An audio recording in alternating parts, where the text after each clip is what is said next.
I'm not. You're here, I said flatly, and while Herrick has so much to gain from a political marriage that controls the sea, Rael scoffed. He glanced past me, and I knew those magnetic ocean-colored eyes were scanning to see who could overhear us. Your father may be overestimating just how much power he'll have when you're my queen. The two of us swept seamlessly around the ballroom. Rael was quick on his feet, good at leading on the dance floor. I glanced at the other couples around us, who were laughing and smiling as they whirled around the rooms. The males all dashing, the females' gowns colorful as peacock feathers as they swirled over the marble. Royalty rarely married for love, and I wondered how many beautiful couples secretly hated each other. "What do you get out of this?" I demanded. "I won't tell just any female that," he said, "but I'll tell my fiancé." I rolled my eyes. "Fine, keep your secrets." "Tell me your secrets," he said, pulling me even closer. Over his shoulder, I caught a glimpse of Faer.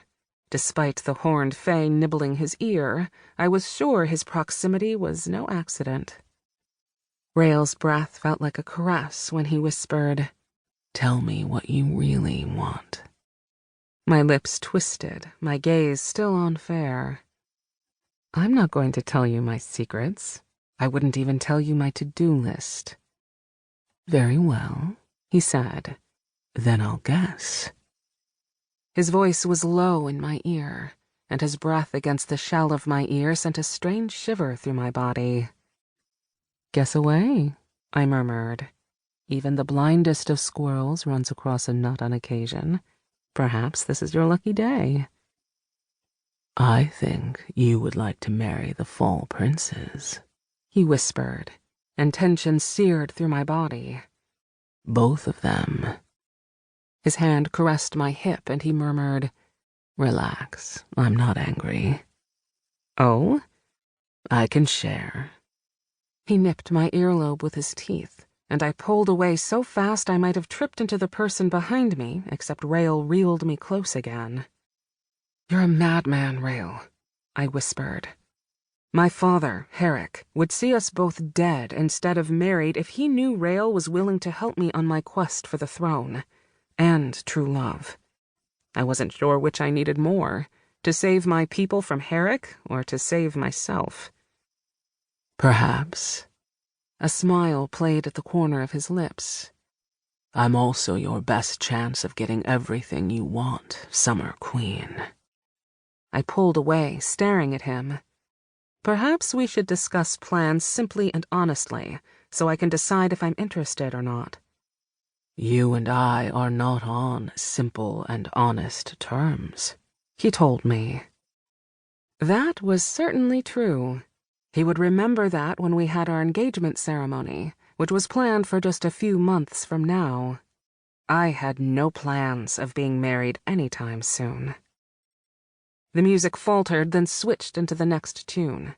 I used the break as an excuse to jerk away from Rael and bow to him.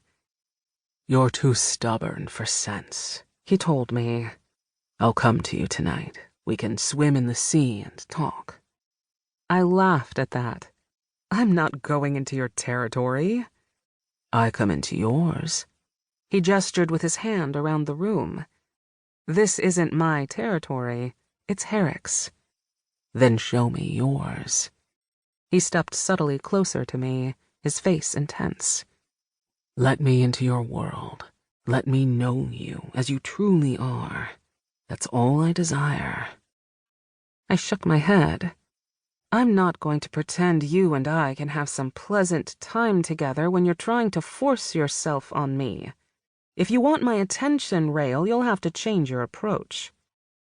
He stared at me, his eyes glittering darkly, the same color as the sea outside. "You are so smart, Elisa, and yet somehow you are such a foolish little girl at the same time." He was so ridiculous that he shocked a laugh from me before I told him, "No, that's definitely not the right approach." I spun on my heel and made my way through the dancers.